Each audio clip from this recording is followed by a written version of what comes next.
Hello my dear student, I am your Hindi teacher from Saraswati Vidyapeeth Senior Secondary School. Today turn of Hindi. So welcome to class 2nd. Chapter second. अपना chapter second चल रहा है आकाश में एक घर. आकाश में एक घर, इसमें एक गरीब आदमी रहता है.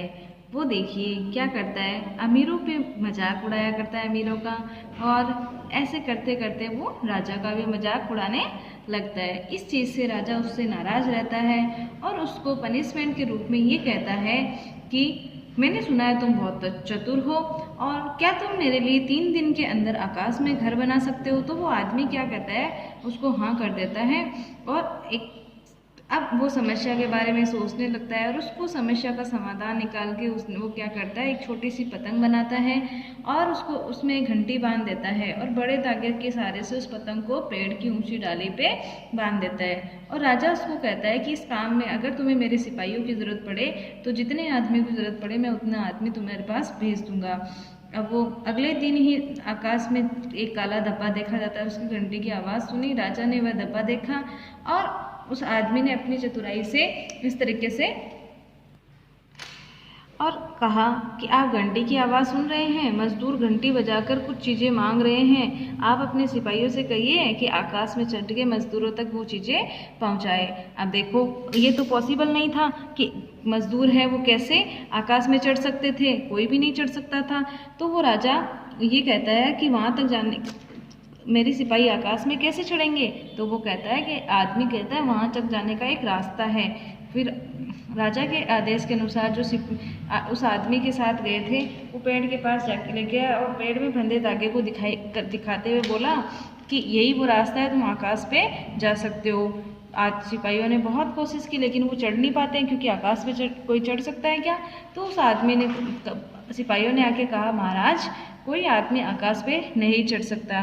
फिर वो राजा जवाब देता है कि हाँ तुम सही कह रहे हो, आकाश पे कोई नहीं चढ़ सकता. तो इस तरीके से फिर वो आदमी अपनी चतुराई से अपनी समस्या का समाधान निकाल लेता है. तो ये पाठ हमने पढ़ा था. उसके बाद में हमने इसके शब्दार्थ भी किए थे और टिक टक करेक्ट आंसर भी किए थे. रिक्त स्थानों की पूर्ति करो, ये भी हम कंप्लीट कर चुके थे. और किसने किससे कहा, ये वाला क्वेश्चन भी हमने कंप्लीट किया था. इसी के साथ हमने 5 नंबर का क्वेश्चन सही गलत भी किया था और 6 नंबर का क्वेश्चन वाक्य में प्रयोग करो, ये भी कंप्लीट किया था. और निम्नलिखित प्रश्नों के उत्तर दो 7 नंबर तक हम कंप्लीट कर चुके थे. और मुझे उम्मीद है कि आपने ये वर्क अपनी नोटबुक में राइट किया होगा सुंदर सुंदर हैंड राइटिंग में.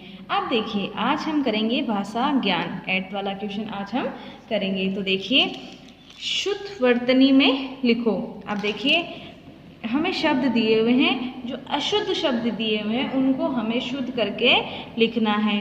तो देखिए आकाश, तो देखिए आकाश कैसे लिखा जाता है. आकाश हम कैसे लिखते हैं, इसका शुद्ध कैसे हो जाएगा, आ का श, आकाश. अगला हमें दिया हुआ है रास्ता, रास्ता. तो देखिए हम रास्ता किस तरीके से लिखेंगे, रा आधा से ता, रास्ता. इस तरीके से शुद्ध लिखा जाता है रास्ता. अगला देखिए आवाज, आवाज, आवाज होता है या आवाज होता है. तो देखिए इसमें हम शुद्ध कैसे लिखेंगे, आ वा ज, आवाज.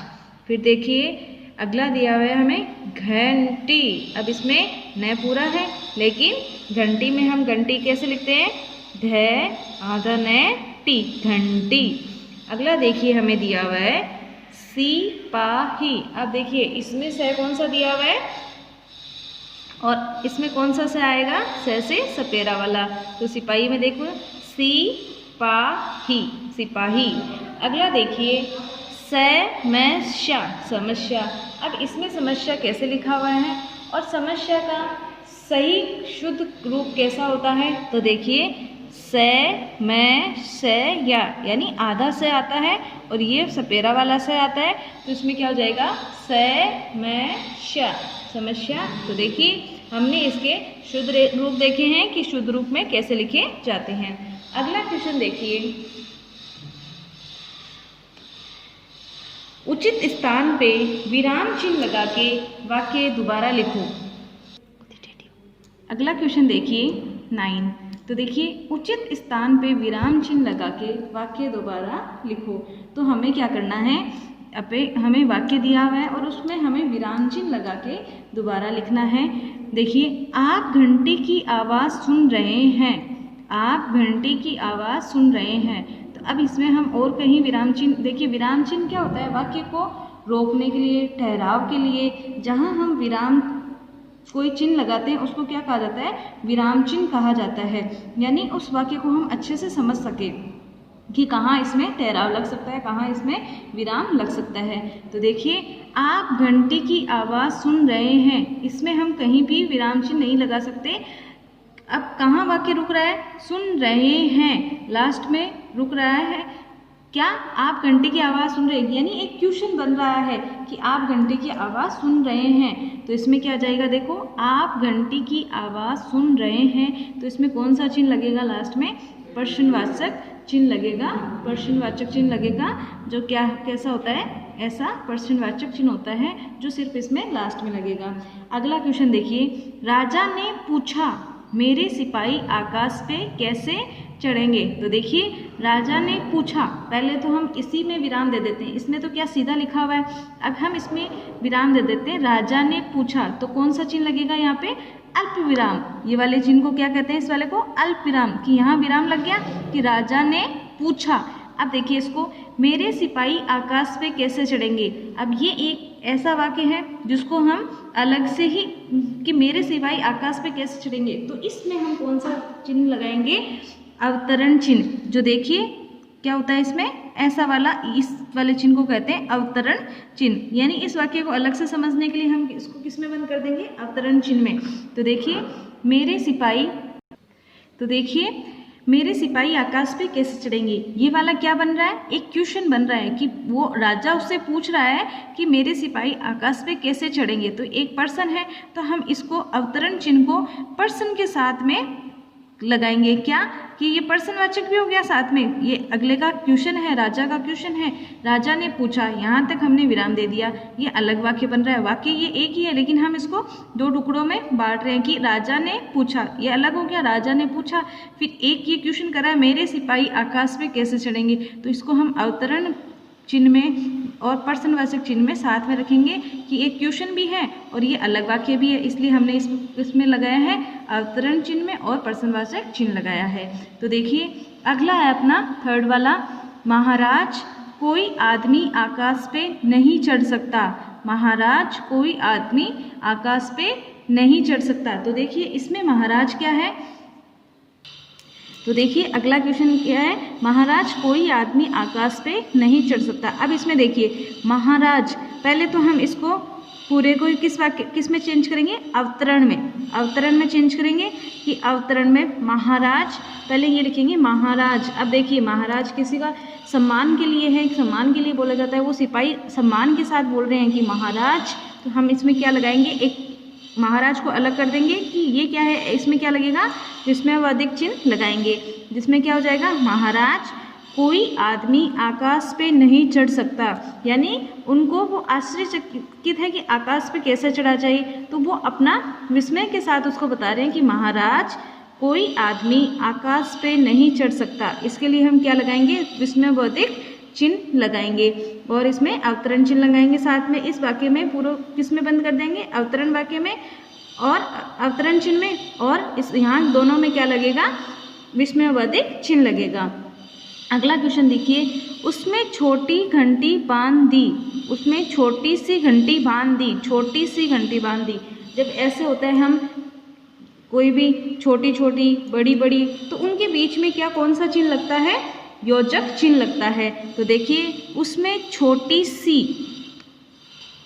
तो देखिए योजक चिन्ह, अब इसमें क्या लगाएंगे हम, योजक चिन्ह लगाएंगे। तो देखिए उसमें छोटी सी, तो इन दोनों को जोड़ने के लिए, और कौन सा शब्द, कौन सा चिन्ह लगाया हमने, योजक चिन्ह। योजक चिन्ह कहाँ लगाया जाता है, दो शब्दों को जोड़ने के लिए। जैसे हम लगाते हैं छोटी छोटी, तो वो छोटी छोटी को जोड़ने के लिए यहाँ पे क्या लगाते हैं, योजक चिन्ह लगाते हैं। वैसे ही छोटी सी, इन दोनों शब्दों को जोड़ने के लिए हमने क्या लगाया, योजक चिन्ह। छोटी सी घंटी बांध दी, तो यहाँ तो हमने क्या लगा दिया, योजक चिन्ह, और यहाँ पे पूर्ण विराम।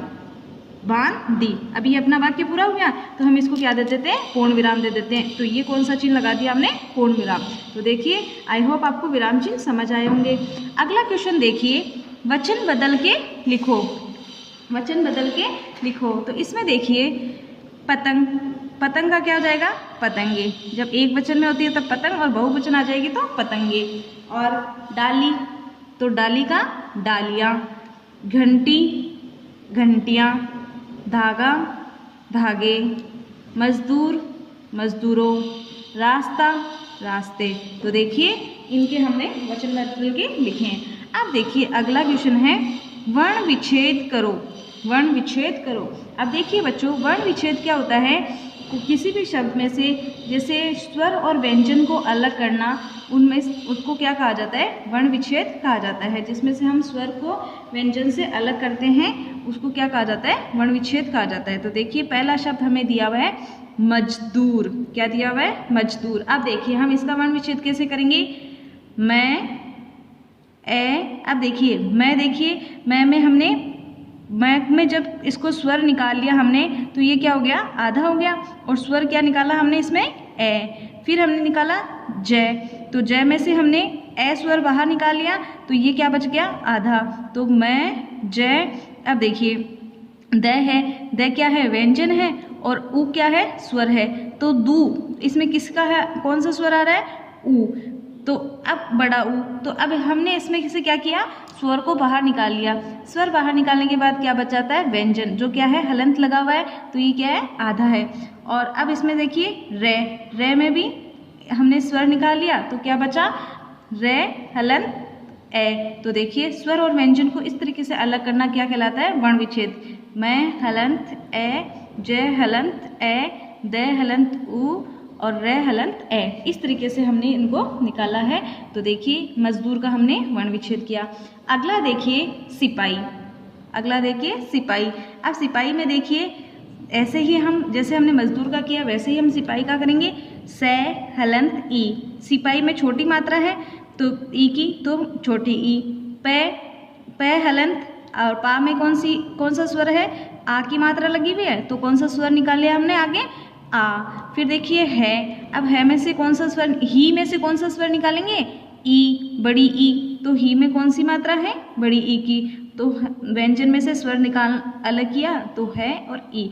इस तरीके से हमने ये निकाला है। लाइक ऐसे ही आपको क्या करना है, पतंग का, धब्बा का और रास्ता का भी आपको निकालने हैं। और इसी के साथ हमने ये वर्ण विच्छेद कंप्लीट किए हैं।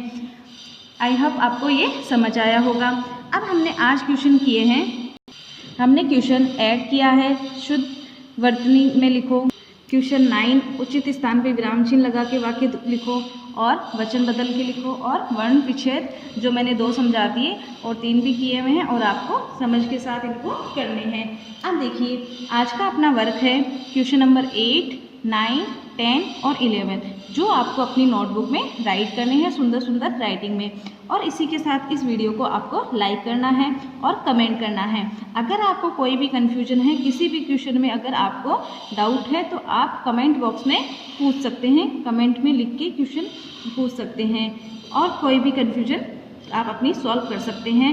और इसी के साथ आपको ये वर्क करना है, 8, 9, 10 और 11 क्वेश्चन आपको अपनी नोटबुक में राइट करने, सुंदर सुंदर राइटिंग में। आई होप आप समझ गए हैं। Have a nice day. Thank you so much.